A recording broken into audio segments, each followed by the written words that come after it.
할렐루야. 하나님 은혜가 오늘도 저와 여러분들에게 넘치는 귀한 주일이고 하나님의 말씀이 우리 가운데 임하게 될 줄로 믿습니다. 주님을 사랑하십니까? 우리 주님의 사랑이 오늘 저와 여러분들에게 넘치는 귀한 시간이 되고 있는 줄 믿습니다. 배가 바다 위에 떠 있습니다. 두 배가 바다 위에 떠 있는데 한 배는 어마어마하게 파도가 몰아치고 그리고 그 가운데에서 배가 상당히 흔들립니다. 배도 크지 않습니다. 그렇지만 그 배는 유유히 그 바다를 빠져나가서 자기가 원하는 그 목적지를 향해서 달려갑니다. 근데 어떤 한 배는 배도 상당히 큽니다. 그런데 잔잔한 바다에 있지만 그러나 앞으로 나아가지 않고 있습니다. 두 배의 차이가 있다면 그건 목적지는 서로 다 알고 있지만 하나는 목적지를 향해 갈 수 있는 동력이 있고 하나는 목적지를 향해 나갈 수 있는 동력이 없는 배인 거죠.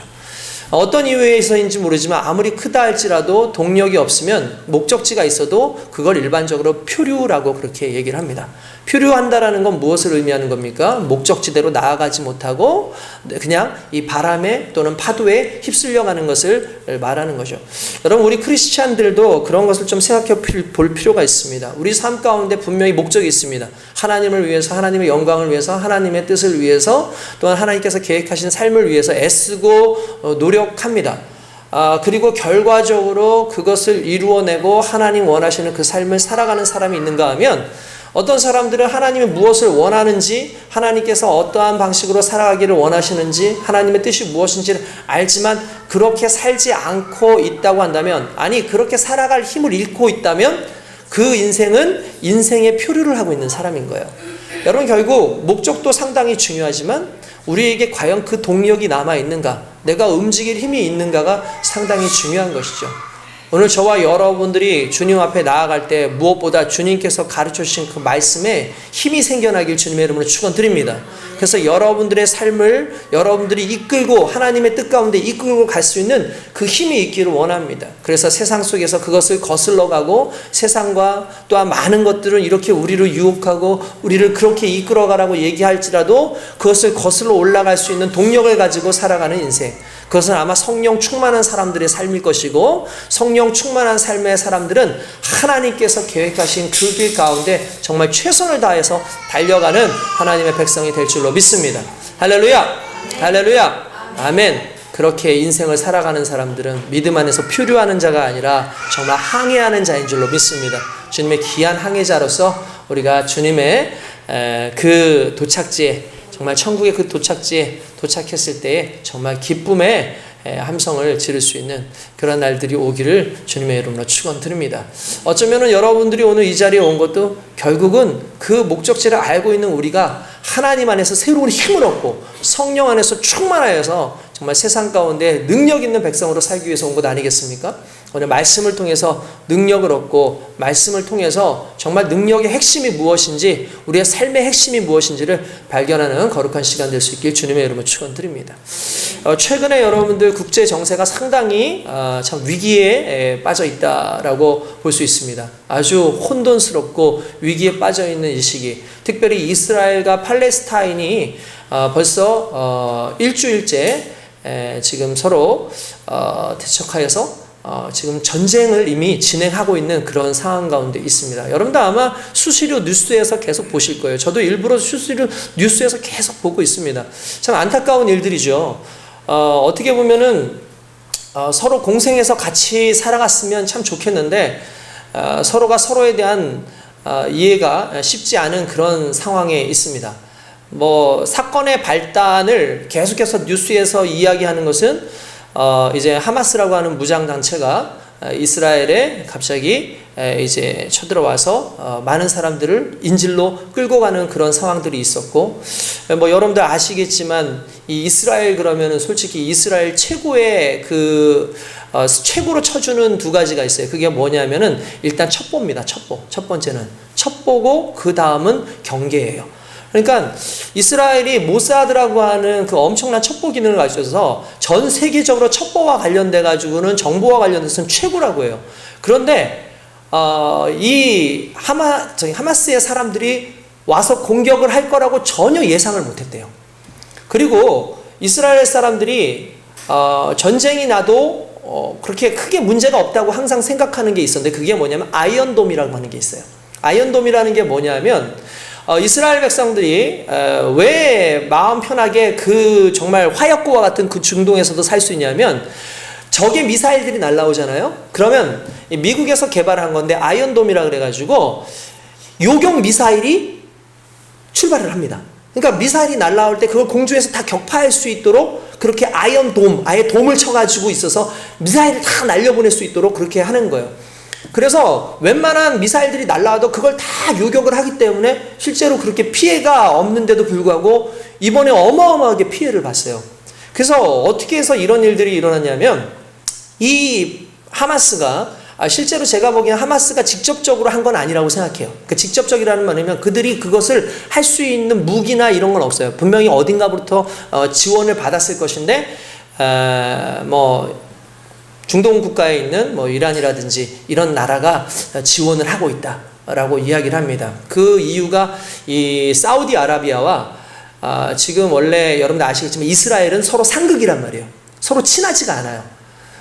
그러니까 사우디아라비아가 어떻게 보면은 그 중동 무슬림의 이 종주국 아닙니까? 그러다 보니까 이 무슬림들을 상당히 많이 도와주는 그런 역할을 하는데, 갑자기 이스라엘 유대교 사람들과 서로 좀 친분을 가지려고 그러니까 가장 위협을 느끼는 게 이 팔레스타인 사람들이죠. 이 이스라엘에 같이 거하고 있지만 가자지구나 이런 쪽에서 팔레스타인 사람들이 있지만 그 팔레스타인들은 무슬림이란 말이에요. 유대교가 아니란 말이에요. 원래 민족 자체가 또 다르니까요. 그런 상황에서 갑자기 이렇게 사우디하고 이스라엘이 좋은 관계를 맺어지고 뭔가 협정을 맺게 되면은 제일 위급함을 느낄 수밖에 없고, 또 이란 같은 경우도 상당히 위급함을 느끼니까 이란에서 팔레스타인 쪽에 하마스에게 어마어마한 돈을 지원해서 무기를 대줬던 것으로 보여집니다.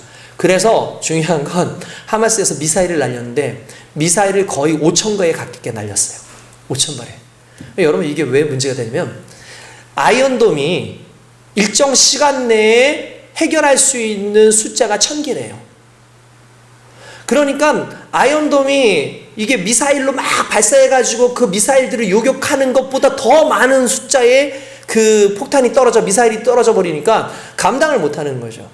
그래서 이번에 이스라엘이 상당히 큰 타격을 받았고, 또 그 시기가 시기적으로 우리로 치면 초막절, 그러니까 초막절 시기의 축제 날이었어요. 그러니까 안식일도 겹쳐 있었고, 그러니까 이스라엘 사람들이 최소한의 병력만 놔두고 다 휴가를 간 거예요. 이렇게 될 줄 몰랐던 거죠. 이때에 하마스가 이것을 보고 왔는데, 하마스는 팔레스타인의 무장단체입니다. 그리고 그 사람들이 하나의 정당이에요. 무장정파라 그래가지고. 그래서 이 사람들이 하나의 정당이기도 하고, 그런데 실제로 팔레스타인 사람들이 이 하마스 정당을 그렇게 좋아하지 않아요. 좋아하는 사람들은 한 3분의 1 정도만 좀 이렇게 지지를 하고, 3분의 2 정도는 그들에 대해서, 왜냐하면 너무 거칠어, 너무 좀 이렇게 투쟁적이고, 그러다 보니까 그 사람들로 인해서 오히려 피해보는 것도 있어요. 이 사람들이 자꾸 테러를 할 때마다 이스라엘은 보복 공격을 해요. 여러분들, 이스라엘 사람들이 상당히 보복 공격이 대단합니다.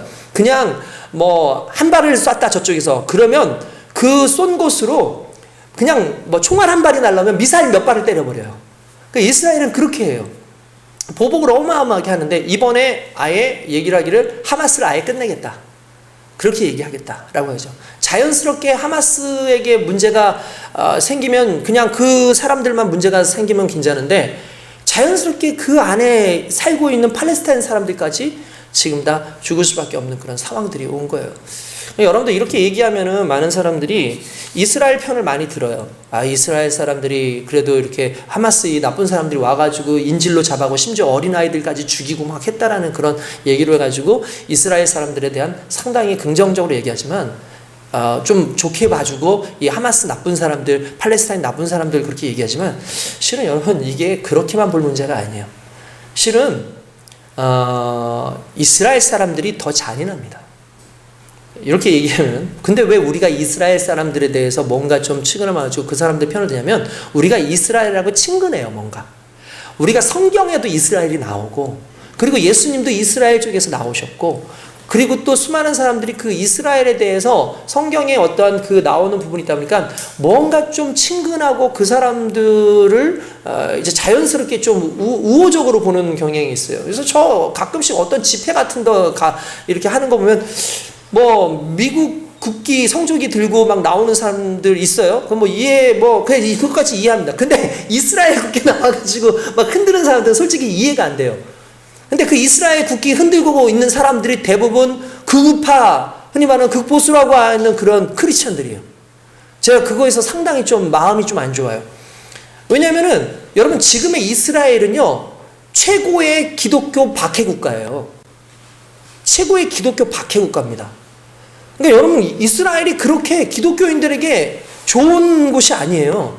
그들은 철저하게 유대교를 섬기는 사람들이지 그리스도 예수를 섬기는 사람들이 아닌 거예요. 게다가 이스라엘이라고 하는 이 나라가 여러분 애초에 그 중동이라고 하는 그 나라 지금의 그 이스라엘 지역을 무려 2000년 동안 떠나서 살았었어요. 2000년 동안. 아시겠지만 여러분 그 로마 시대 때에 로마의 황제가 이스라엘 사람들을 예루살렘으로부터 다 내쫓아 버립니다. 그래서 그때부터 사람들이 다 흩어져서 디아스포라로 살게 되는 거죠. 흩어진 유대인으로. 그러니까 무려 약 2000년 정도를 떨어져서 살고 있다가 그 사람들이 이제 1945년 48년 요쯤에 돼서 말 그대로 흩어져 있던 이스라엘 사람들이 다시 이 팔레스타인 땅, 흔히 말하는 지금의 그 이스라엘 땅을 들어와서 전쟁을 치러가지고 점령을 해서 지금의 이스라엘이 거기를 점령을 한 거예요. 근데 여러분 생각을 해보세요. 이건 뭐하고 똑같은 거냐면, 우리가 그 만주를 공격합니다. 만주 일대를 공격하고, 그리고 길림성 일대 이런 데를 다 우리가 공격을 합니다. 지금 그게 어느 땅이에요? 어느 나라 땅이에요? 중국 땅이죠. 그리고 중국한테 이렇게 얘기해요. 옛날에 강개토 대왕이 다스던 땅이야. 옛날에 광개토 대왕이 다스리고 우리나라 땅이었기 때문에 이거 돌려줘. 지금 2000년이 거의 가까이 지난 그 상황에서 돌려달라고 하는 거예요. 여러분 전 세계적으로 이해가 될까요? 안 될까요? 솔직히 이해가 안 되죠. 근데 솔직히 이스라엘이 그런 거예요. 이스라엘이 팔레스타인이 2000년 동안 그 사람들이 그 이스라엘 지역을 살고 있었는데 어느 날 와가지고 그들을 막 전쟁을 치르고 이쪽으로 내쫓고 난 다음에 이제 우리 땅이야 라고, 왜냐하면 과거에 우리 땅이었기 때문에 라고 얘기를 하는 거랑 실은 똑같은 거예요. 이게 상당히 어떻게 보면은 논리적으로 맞는 것처럼 보일지 모르겠지만 실은 논리적으로 상당히 좀 문제가 생기는 거죠. 그래서 솔직히 그 이후로부터 팔레스타인 사람들은 솔직히 국력이 약해요. 그럴 수밖에 없겠죠. 이스라엘 사람들은 여러분들 아시겠지만 지금 유대인이 전 세계에 어마어마하게 퍼져가지고 경제력을 상당히 붙잡고 있어요. 실은 군사력, 과학 이런 모든 부분들 대부분 유명한 사람들은 다 유대인들이에요. 그러니까 그 유대인들에 의해서 이제 재정적인 이런 모든 것들이 다 이스라엘에 집중이 되다 보니까 하마스 같은 경우도 이스라엘과 싸우려고 해도 군력도 잘 나요. 그 사람들 하마스는 기껏 모아봤자 15,000명 정도인데 이스라엘 사람들은 지금 예비군 병단까지 해서 36만 명이 와요. 그래서 팔레스타인 가자지구를 지금 공격했다고 그렇게 얘기를 하는 겁니다. 그러니까 여러분 이게 어떻게 보면은 이스라엘 사람들이라든지 지금 서방 국가에서는 끊임없이 이제 그 영상을 띄울 때에 이스라엘 사람들이 죽었다 이렇게 얘기하는데 실은 팔레스타인이 이스라엘 자치구예요. 그러니까 사는 것만 팔레스타인 사람이 사는 거고 실제로 이스라엘 나라에 팔레스타인이 살고 있는데 이스라엘 사람들이 아예 이 사람들하고 아예 그냥 서로 관계를 끊어버리는 그런 역할로 어떻게 하면 장벽을 쌓았어요. 어마어마하게 콘크리트 장벽을 쌓아서 바다 쪽만 빼고는 장벽을 쌓았어요. 그러니까 외부에서 원조가 못 가요. 아무도 못 들어가요 그 안에. 이스라엘에서 이번에 어떤 일을 했냐면 보복한다고, 이번에 막 사람들 잡아가고 막 죽이고 해가지고 하니까 보복한다고 해서 전기 끊고 수도 끊고 가스 다 끊어버렸어요. 지금 그 팔레스타인 안에 있는 병원들이 비상전력이 한 며칠밖에 사용할 게 없어서 지금 어마어마하게 지금 사람들이 죽어가고 있고, 타격을 하면은 자꾸 안 나와서 그렇지 실제로 이스라엘에서 타격해가지고 더 많은 팔레스타인 사람들이 죽었어요. 실은 이게 너무 가슴 아픈 일이죠. 시대가 이래요. 오늘날의 시대가 지금 제가 보기엔 이런 식으로 나가면은 제5차 중동전쟁이 일어나고 이게 빌미가 되면은 제3차 전 세계대전까지도 나올 수 있는 상황입니다. 여러분들 우리 기도해야 돼요. 기도해야 되는 상황이고, 이것이 근데 문제는 뭐냐면 누가 옳으냐. 그러니까 이스라엘이 옳다. 왜냐하면 이스라엘 사람들은 자기들이 정당하다라고 얘기를 해요. 그런가 하면은 팔레스타인 사람들, 하마스 이런 사람들은 우리가 정당하다라고 얘기를 합니다. 그런데 여러분 이걸 알아야 돼요. 이 문제의 해결은 누가 옳으냐 누가 그르냐가 아니고, 누가 더 사랑할 수 있느냐, 누가 더 은혜를 베풀 수 있느냐, 누가 더 끌어안을 수 있느냐의 문제인 거예요. 세상의 문제가 그래요. 세상의 전쟁의 문제는 누가 옳으냐예요. 누가 그르냐예요. 근데 하나님께서 원하시는 세상의 삶은 누가 더 사랑할 수 있느냐, 누가 더 끌어안을 수 있느냐에 대한 문제라는 거죠. 오늘 저와 여러분들 오늘 깨달아야 되는 문제가 바로 그런 겁니다. 과연 우리가 세상을 살아올 때 옳고 그름을 따질 것이냐, 아니면 옳지 못하고 그르지 못하지만 그들을 끊임없이 우리가 사랑하고 끌어안을 수 있는 포용하고 그리스도의 정신으로 그들에게 다가갈 수 있느냐. 결국 이 싸움을 우리도 삶 속에서 살고 있는 거죠. 오늘 저와 여러분들이 무엇보다도 하나님의 은혜로 다가서기를 원합니다. 만약에 여러분 이스라엘 사람도 팔레스타인 사람도 서로에 대해서 이해하고 사랑하고 한다면 아마 내가 보기엔 민족과 상관없이 서로 끌어안고 할 수 있을 것 같아요. 어떻게 보면 종교라는 이름으로 서로를 대치하고 있고, 또한 자신들의 옛날 땅이라는 이유로, 우리는 빼앗긴 땅이라는 그 이유로 서로 대치하는 이 모든 상황 속에서 솔직히 이익이라는 것, 이윤이라는 것, 이런 것들이 명분이 돼가지고 정말 서로 싸우는 부분이죠. 너무 안타까운 건 그 안에 그리스도인은 없다는 거예요. 그리고 그 안에 그리스도의 사랑은 없다는 거예요. 어떻게 보면 이슬람과 유대교의 싸움이지만 그 안에 빠져있는, 정말 신앙에 대한 뜨거움은 있지만 그 안에 정말 숨겨져 있는 그리스도의 사랑, 그리스도의 은혜가 빠져있다는 것이 어떻게 보면 지금 이 싸움의 쟁점이 아닌가라는 생각을 한번 해봅니다. 여러분, 그러려면 무엇보다도 이 모든 문제에 있어서 가장 중요한 것은 우리는 예수 그리스도에게 집중해야 된다는 사실이에요. 그리고 그분의 말씀이 뜻하는 것이 무엇인지 더 깊이 들어가려는 애씀이 있어야 된다는 사실이에요. 여러분들이 보고자 하는 것이 무엇인지, 여러분들 지난주에 여러분 설교 생각나십니까? 여러분들 생각나시죠? 그 안식일에 대한 이야기를 이야기하면서 율법적으로 나아가는 그들의 모습에 대해서 설교를 했었죠. 그런데 오늘은 좀 다른 형태로서의 그러한 이야기입니다. 오늘 이야기의 그 핵심은 무엇이냐면 이런 겁니다. 일단 기본적인 내용은 이런 겁니다. 어느 날 바리새인과 서기관들이 와가지고 예수님한테 한마디 합니다. 아니 예수님, 아니 왜 당신의 제자들은 장로의 전통을 지키지 않고 그렇게 법을 범합니까? 라고 얘기합니다. 그러니까 그 장로의 법이 뭐냐면 이 사람들이 떡을 먹었는데 떡을 먹을 때 손을 씻지 않고 먹었어요. 손을 씻지 않고 먹은 거예요. 근데 이스라엘에서 그 유대인들에게 있어서 장로들이 내려오는 그 미드라시라든지 이런 전통에 의하면 뭐라고 나와 있냐면 반드시 음식을 먹을 땐 손을 씻을지어다 라고 이렇게 되어 있어요. 근데 율법에는 나왔을까 안 나왔을까요? 나오지 않아요. 그러니까 장로들의 전통에는 손을 씻으라고 나오지만 율법에는 그게 나오지가 않는 거예요. 그러니까 바리새인들이 막 이것에 대해서 막 공격을 하고 막 그러는 거죠. 그러면서 예수님의 제자들을 비난하니까 예수님이 이렇게 얘기합니다. 너희들은 어떻게 해서 너희의 전통을 가지고 하나님의 계명을 무시하느냐라고 얘기해요. 그러니까 너희는 너희의 전통을 가지고 있지만 왜 하나님의 법을 무시하느냐라고 얘기합니다. 이 말은 무슨 말이냐면 이런 거죠. 이스라엘 백성들은 어느 순간에 율법을 상당히 중요시 여기는데 그 율법을 중요시 여기는 게 너무 마음이 쓰여지고 하니까 율법이 아니라 율법주의가 됐어요. 그래서 율법주의가 됐다라는 건 뭐냐면 율법이라고 하는 것보다 율법을 더 옥죄이고 율법을 더 잘 지키기 위한 나름대로의 해석들을 막 펼쳐나가서 실제로 율법이 말하지 않은 것까지도 율법으로 만들어가지고 그렇게 펼치고 있는 거예요. 그래서 예수님께서 그렇게 얘기를 하는 겁니다. 너희가 율법을 범하고 있다. 너희야말로 진짜 율법을 범하고 있다. 왜 그러냐면 이런 내용이에요. 분명히 성경에는 내 부모를 공경하라 라고 나옵니다. 나와요 안 나와요?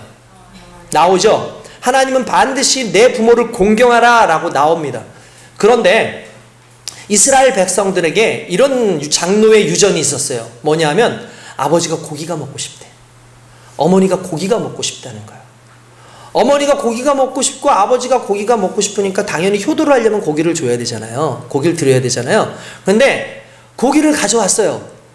근데 아버지한테 어머니한테 이렇게 합니다. 고르반이라고 외칩니다. 고르반. 고르반이 뭐냐면 하나님께 드림이 되었다라는 뜻이에요. 이게 무슨 말이냐면 이 고기를 가져왔는데 이 고기를 부모에게 드리려고 가져온 게 아니라 제사상에 바치려고, 제사단에다 올려가지고 하나님께 영광을 돌리려고 가져온 거예요.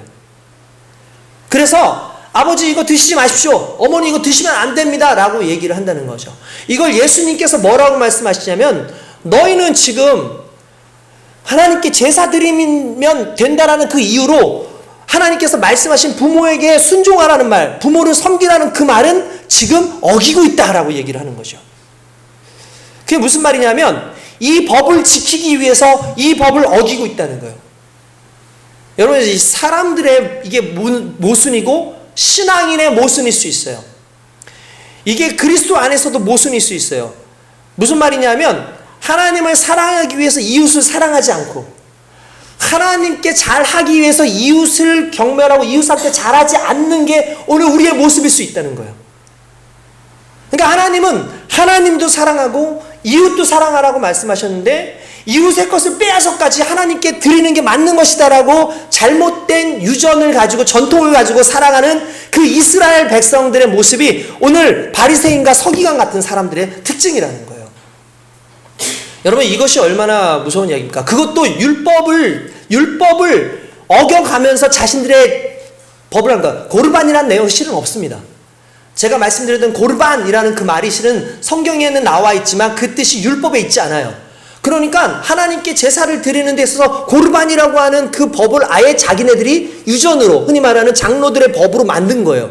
그러니까 원래 율법에는 존재하지 않는 거죠. 그러니까 율법보다 뭐가 더 커진 거예요? 장로들의 법이, 그 당시에 그 오랫동안 내려왔던 장로들의 법이 더 커진 것이고 사람들을 다스리는 법이 율법이 아니라 어느 순간 장로들의 법이 됐는데 그걸 일반적으로 우리는 율법주의자라는 말을 쓰는 거예요. 율법주의자. 정말 하나님의 율법은 우리를 살리는 데 목적을 두고 있습니다. 정말 하나님의 율법은 우리의 연약함을 드러나게 하고 오직 그리스도 예수의 은혜 가운데 서게 하는 그 일에 있게 된다는 사실을 잃어버리고 사는 거죠. 그러면서 이렇게 얘기합니다. 외식하는 자들아, 이사야가 너에게 관하여 잘 예언했는데 이 백성이 입술로는 나를 공경하되 마음은 내게서 멀도다. 사람이 계명으로 교훈을 가르치니 나를 헛되이 경배하는도다 하였느니라. 무슨 말입니까? 이 백성이 나를 공경한다, 이 백성이 나를 사랑한다고 하면서도 정말 하나님의 말씀은 버리는 거예요. 이런 거죠. 부모님이 야, 나 너 정말 사랑하고 나 너 정말 잘 되기를 원해. 내가 너한테 정말 이렇게 하기를 원해. 이렇게 얘기를 합니다. 근데 이 자식들이 엄마, 난 그렇게 생각하지 않고 내가 엄마한테 더 잘해드릴게요. 아버지한테 잘해드릴게요. 해가지고 내 방식대로 해가지고 부모를 섬겨요. 근데 부모는 솔직히 그걸 원하는 게 아니고 부모는 그냥 내가 요구하는 걸 들어주고 내가 부탁하는 걸 들어주고 내가 이렇게 얘기했을 때 그것이 좀 순종했으면 좋겠는데 오히려 이 사람은 부모님의 그 원하는 것보다 아니야 어머니, 요즘에는 스타일이 달라, 시대가 달라졌어, 그렇게 하는 게 아니라 요즘은 이렇게 효도하는 거예요 하면서 자기의 방식대로 효도를 한다고 생각을 해보십시오. 그러면은 과연 부모가 기뻐할 수 있느냐? 기뻐하지 않죠. 마찬가지인 거예요. 저들이 하나님을 공경한다, 하나님을 사랑한다고 해놓고는 하나님의 말씀을 무시해요. 하나님의 말씀을 버려요. 이게 바리새인의 모습인데 이 바리새인의 모습이 우리에게도 동일하다고요. 우리가 어느 순간부터 하나님 사랑합니다, 하나님 경배합니다, 하나님 정말 하나님 영광 돌리기 원합니다 라고 하면서 내 방식대로 내 뜻대로 내가 원하는 방식대로 세상을 살고 하나님께 예배드리고 있고 하나님의 방식이 아닌 내 방식에 맞춰서 주님께 영광을 돌리려고 애쓰는데 하나님은 그걸 원하는 게 아닌 거죠. 하나님은 어떻게 보면 우리의 외적인 것이 아니라 하나님의 마음을 읽고 하나님을 마음으로부터 내가 나아갈 수 있는 그 신앙의 모습을 원하고 계신다는 걸 믿으시기 주님의 이름으로 축원드립니다. 아멘. 우리의 방식대로가 아니에요. 하나님이 원하시는 말씀대로입니다.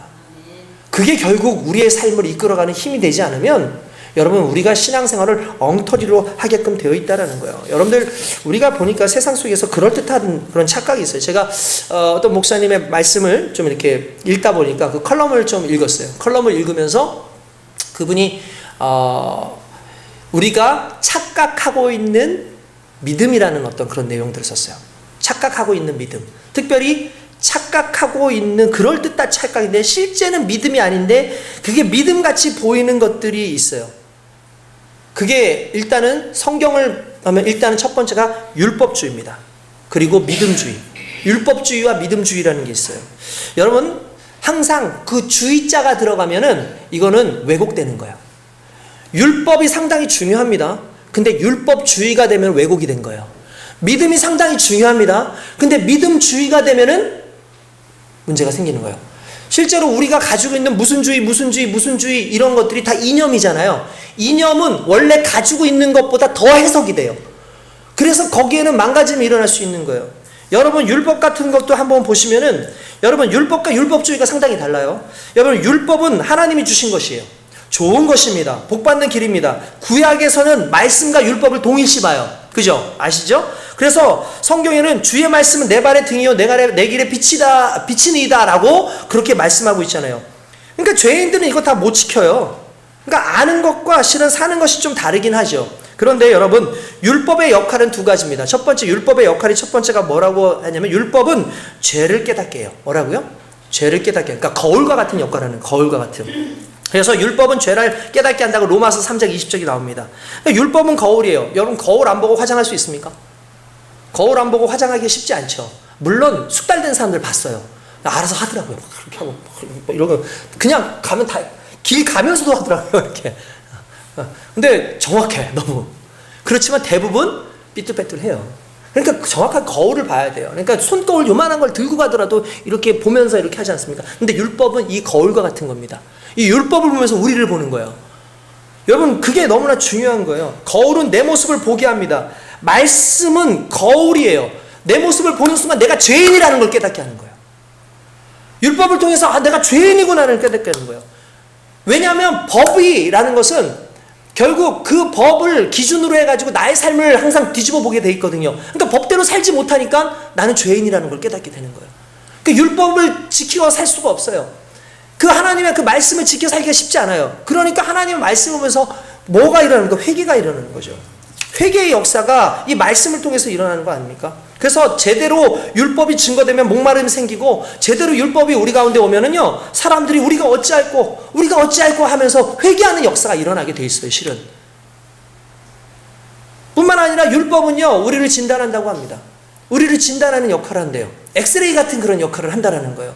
그래서 우리의 상태를 알려주는 거예요. 뼈가 부러짐을 보여주는 거죠. 무슨 말이냐면 보이지 않는 것을 보이게 하는 역할을 한다는 거예요. 율법이 그런 역할을 해줘요. 율법을 통해서 하나님의 말씀을 보다 보면 내 외형적인 것 말고 보이지 않는 내 심령에 있었던 죄악의 모습들을 드러내는 거예요. 그리고 내 상태를 진단하게 해요. 말씀을 읽다 보면은 내가 지금 이 말씀대로 살지 못하고 있구나. 내가 이 말씀을 보니까 지금 문제가 있구나라는 걸 알게 한다는 거죠. 그래서 여러분 이 율법은 이 진단의 역할을 합니다. 그러나 여러분 한 가지 알아야 돼요. 진단됐다고 해서 그게 고쳐지는 겁니까? 아니죠. 진단과 고치는 건 별개의 문제예요. 그렇죠. 그러니까 율법은 상당히 중요하지만 율법의 기능은 딱 거기까지예요. 진단까지는 해요. 근데 진단 이상의 방법을 제시하지 않아요. 율법의 해석은 결국 해결은 그리스도 예수의 은혜인 줄 믿습니다. 여러분 솔직히 우리가 이 율법으로 흔들려서는 안 돼요. 또 그렇다고 해서 막 율법은 여러분 다 아시겠지만 우리를 진단하는 역할을 하는데 너무 진단에 막 이렇게 막 헷갈리면 이 흔히 말하는 이 사단은 끊임없이 이 말씀 같은 걸로 우리에게 다가와서 진단을 해놓고 그 진단으로 겁을 줘요. 실은 진단하는 걸로 막 하면 너 이거 죄인이잖아. 너 문제 있잖아. 율법으로. 그래서 자기를 보게 하죠.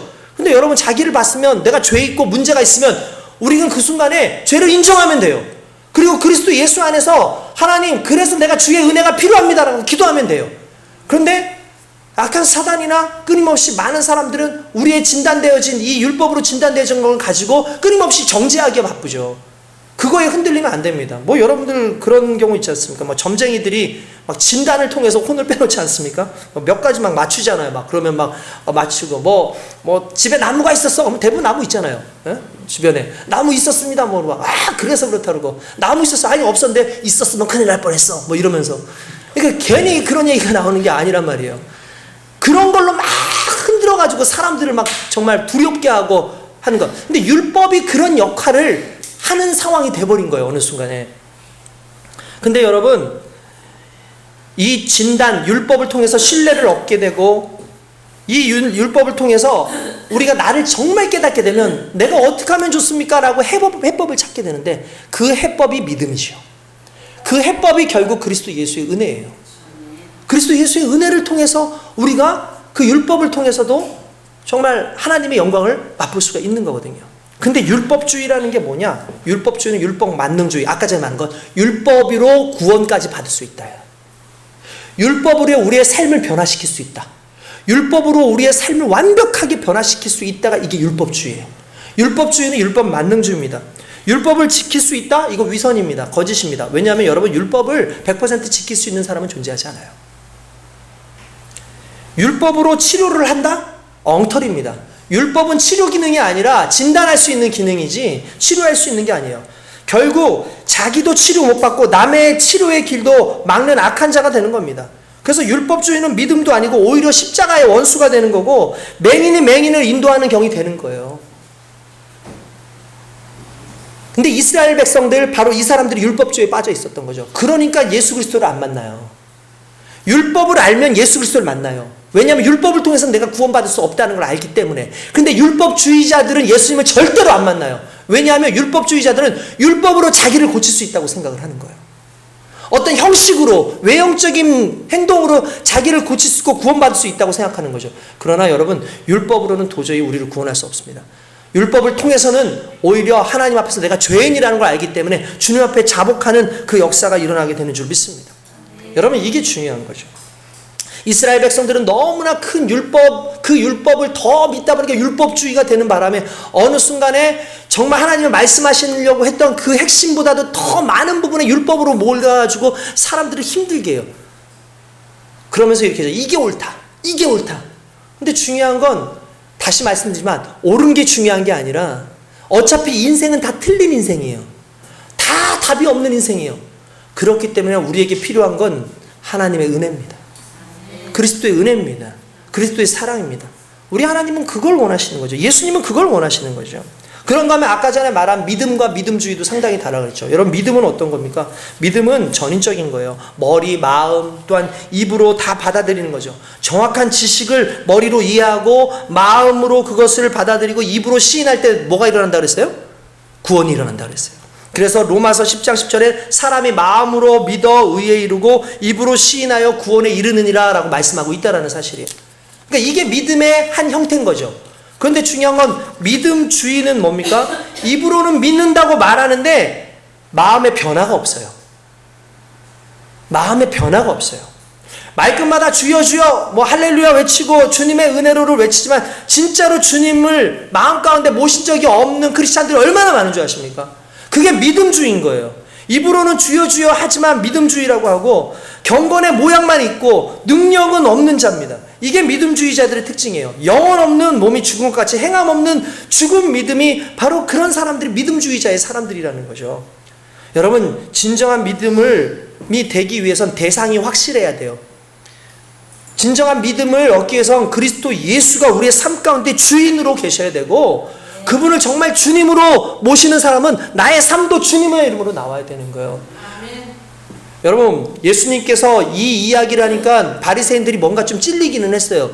그러니까 제자들한테 예수님께서 말씀하시는 것이, 야, 듣고 깨달아라. 입으로 들어가는 것이 사람을 더럽게 하는 게 아니라 입에서 나오는 것이 사람을 더럽게 한다라고 얘기를 하고 있어요. 그러니까 이 이야기를 하시니까 사람들이 바리새인들이 뭔가 좀 찔림이 되고 좀 그랬어요.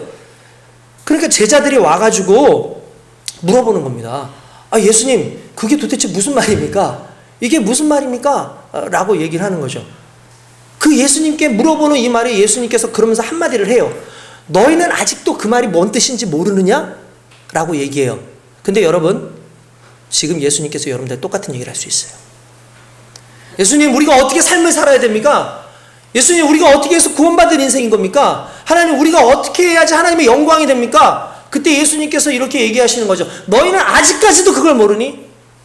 예수님은 2년이나 넘게 쫓아다녔던 제자들한테 내가 지금 말하는 게 무슨 뜻인지 아직도 몰라 라고 얘기하는 거예요. 내가 너희가 봐왔잖아. 나와 함께 있었잖아. 근데 아직도 몰라 라고 얘기하는 거예요. 근데 여러분 그 제자들의 모습이 실은 우리들의 모습이에요. 전에도 한번 여러분한테 드린 말씀이 있었어요. 예수님을 믿고 교회를 나온다고 예수 믿는 게 아니에요. 이게 무슨 말이냐면 우리는 착각해요. 우리는 늘 가까이 두고 있으면 잘 안다고 생각해요.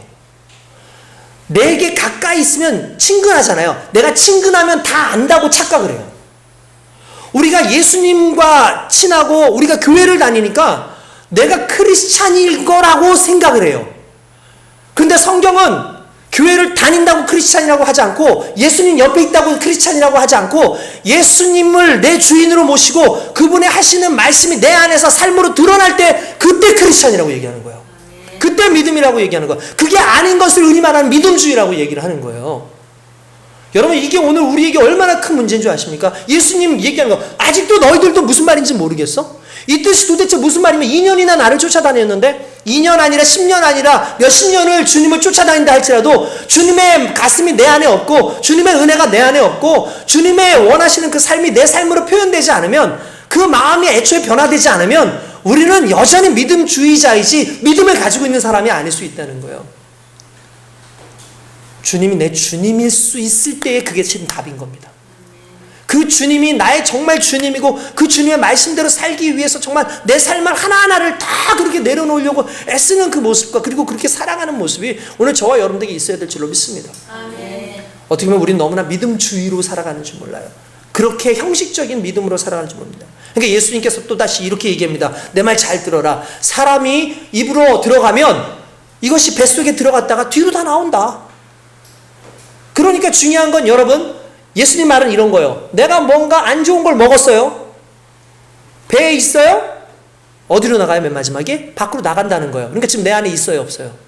없죠. 사람이 입으로 먹는 건 결국 내 뱃속을 거쳐서 뒤로 다 나가는데 놀랍게도 내 마음에 있는 것은 내 입술로 나온다라고 얘기해요. 오늘 성경을 한번 같이 읽어봅시다. 성경을 보면은 이렇게 나옵니다. 17절하고 18절을 우리 18절까지 말고 20절까지 한번 천천히 같이 읽읍시다. 17절부터 시작. 입으로 들어가는 모든 것은 배로 들어가서 뒤로 내버리는 줄 알지 못하느냐? 입에서 나오는 것들은 마음에서 나오나니 이것이야말로 사람을 더럽게 하느니라. 마음에서 나오는 것은 악한 생각과 살인과 간음과 음란과 도적질과 거짓 증언과 비방이니 이러한 것들이 사람을 더럽게 하는 것이 아니요 더럽게 하는 것이요 씻지 않은 손으로 먹는 것은 사람을 더럽게 하지 못하느니라 라고 말씀하고 있다는 거예요. 할렐루야. 결국 예수님께서 말씀하시는 게 뭐예요? 진짜 더러운 거? 그건 외식이 아니라 너의 심령의 변화야 라고 얘기하시는 거예요. 너의 심령의 변화. 바리새인들은 끊임없이 사람들의 외적인 모습을 이야기하는데 예수님은 내적인 변화에 관심을 두세요. 정말 더러운 건 그런 거 아니냐? 여러분들 우리 입술에 나오는 거 그냥 나와요? 여러분들 한번 물어보겠습니다. 여러분들 말로 이렇게 누군가한테 이야기할 때 여러분들 그냥 뱉어요? 여러분들 마음에 있는 거잖아요. 솔직히 우리 마음에 있는 거잖아요. 여자애들에 대해서 막 남자애들이 막 이야기합니다. 그러면 여학생들이나 뭐 어쩌고저쩌고 하면 여학생들에 대한 마음은 내 안에 있어요. 돈에 대해서 일일이 계산을 다 하고 돈에 대해서 여러 가지 이야기를 하고 막 이렇게 얘기를 합니다. 내 안에 돈이 있어요. 내 마음에 있어요. 죄에 대해서 끊임없이 우리가 얘기합니다. 우리 안에 욕설이 있고 우리 안에 우리 입에서부터 정말 저주가 있고 임하는 건 내 마음에 이미 미움과 분노와 저주의 근원이 그 안에 있는 거예요. 그러니까 입술로 나오는 거죠. 그래서 주님은 이렇게 합니다. 밖에서부터 오는 게 우리를 더럽게 하는 게 아니라 실은 우리 안에서 있는 것이 우리를 더럽게 해요. 이유는 뭐냐면 우리는 이미 죄인이기 때문에 우리의 본능이, 우리의 욕심이, 우리의 내면이 이미 죄인이기 때문인 거예요.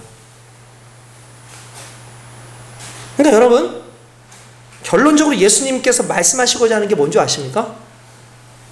내면의 변화가 없이는 모두가 다 가식이야 이 말이에요. 내면의 변화가 없이 모든 게 다 가식이기 때문에 너희의 내면이 변화돼야 돼 라고 얘기를 하는 거예요. 먹는 것이 중요한 게 아니라 내 안에서부터 무엇이 나오느냐. 그러면 우리가 이렇게 생각하죠. 내 마음을 바꿔야겠다. 내 마음을 좀 착하게 해야겠다. 내가 착한 마음을 지어 먹어야겠다. 실은 그게 아니에요. 그게 아니라 너의 마음이 하나님의 마음이어야 된다는 거예요. 너의 가슴이 그리스도 예수의 마음이어야 된다는 거예요. 너의 마음이 예수의 마음이 아니고 그리스도의 마음이 아니면 결국 너희는 율법주의로 살게 돼 있고 너희는 믿음주의로 살게 돼 있어 라고 얘기하는 거예요. 여러분, 우리 잘 알고 있는 말씀 중에 씨 뿌리는 비유 아시죠? 씨 뿌리는 비유를 보면은 농부가 씨를 뿌렸어요. 그게 어디에 뿌려져요? 길가에 뿌려져요. 그 다음에 돌짝밭, 가시밭, 옥토에 뿌려져요. 여러분, 이거 너무나 잘 아는 말씀이고 최근에도 제가 설교했잖아요. 그러면 여러분, 실은 여기에는 놀라운 진실이 들어있습니다. 우리가 옥토에 씨 뿌릴 때 길가에 뿌려지는 걸 어떤 마음이라고 그러죠? 그냥 길가이기 때문에 심겨지지 않는 곳인데 새들이 와서 다 먹는다. 그 뜻이 뭐였어요? 길가 같은 사람이 있다. 그 말은 뭐냐면 밭이 아니라서 아예 구원받을 관심도 없고 하나님에 대해서 관심도 없는 사람들은 복음을 던져도 그냥 날아가 버려요. 그죠? 그런가 하면은 어떤 사람들은 돌짝밭이에요. 깊게 심기지 않아요. 햇볕이 타면 그냥 확 말라가지고 그냥 열매가 없어요. 그러니까 어떤 사람은 이 가시덤불이 있어가지고 심기긴 심기는데 자라나긴 자라나는데 어느 순간 일정 시간이 되면은 여기에 다 빼앗겨가지고 그냥 죽어버리는 열매를 맺지 못한다 그럽니다. 그리고 맨 마지막에 뭐예요? 옥토에 열리는데 옥토가 들어가는 순간 어떻게 돼요? 30배, 100배, 60배, 30배의 결실이 있다라고 그러잖아요. 그러면 우리가 여기서 설교를 들 때 대부분 우리는 이렇게 얘기하죠. 옥토 같은 마음을 가져야 된다. 우리 옥토 같은 마음으로 변화돼야 된다 그러잖아요. 실은 옥토는 우리 마음이 아니에요. 옥토는 우리 마음이 아니에요. 실은 그 성경의 의미가 달라요. 옥토는 우리의 마음이 아니라 옥토가 예수님이에요. 이해돼요? 천국이 하나님의 나라, 하나님의 은혜가 어디 있을 때 자라나냐면 예수님 안에 천국이 있는 거예요.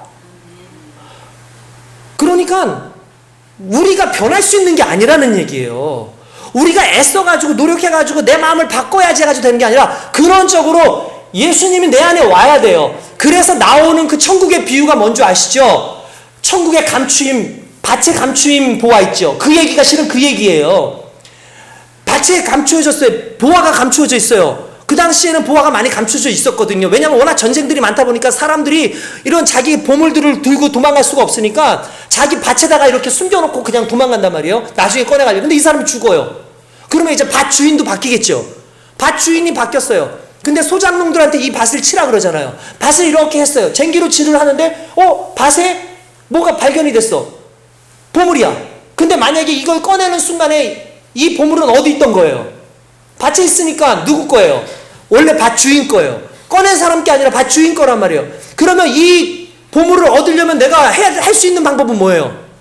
다시 묻어두고 가서 내 전 재산을 팔아서 이 밭을 사는 거예요. 그러면 그 다음에 나오는 그 안에 무엇이 있든지 그건 다 누구 거예요? 내 거예요. 그죠? 그런데 성경에서 뭐냐면 이 밭은 하면 보물은 천국이래요. 그럼 밭은 뭘까요? 예수님이에요. 우리의 인생 전부를 다 팔아서 우리의 인생 전부를 다 들여서 우리가 사야 되는 건 예수님인 거예요.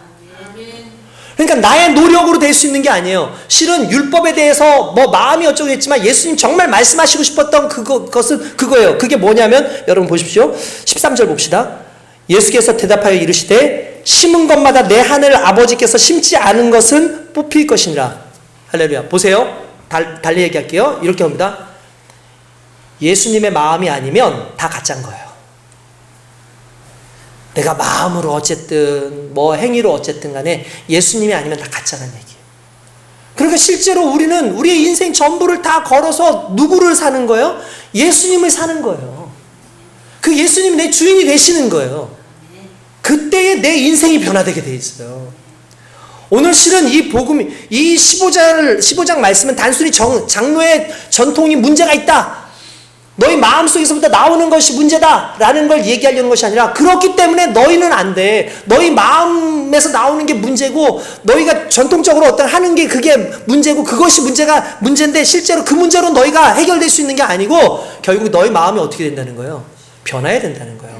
너희 마음에서부터 나오는 게 뭐예요? 살인과 간음과 또 음란과 도적질과 온갖 추한 것들은 다 내 마음을 통해서 내 삶으로 나오잖아요. 그러니까 예수님께서 말씀하시려는 핵심은 뭐겠어요? 마음 바꿔라예요. 그 마음은 누구예요? 누구의 마음으로? 그리스도의 마음으로 바꾸라는 거예요. 그리스도의 마음으로 바꾸라는 거예요. 오늘 저와 여러분들이 그리스도의 마음으로 바꾸지 않으면 의미가 없습니다.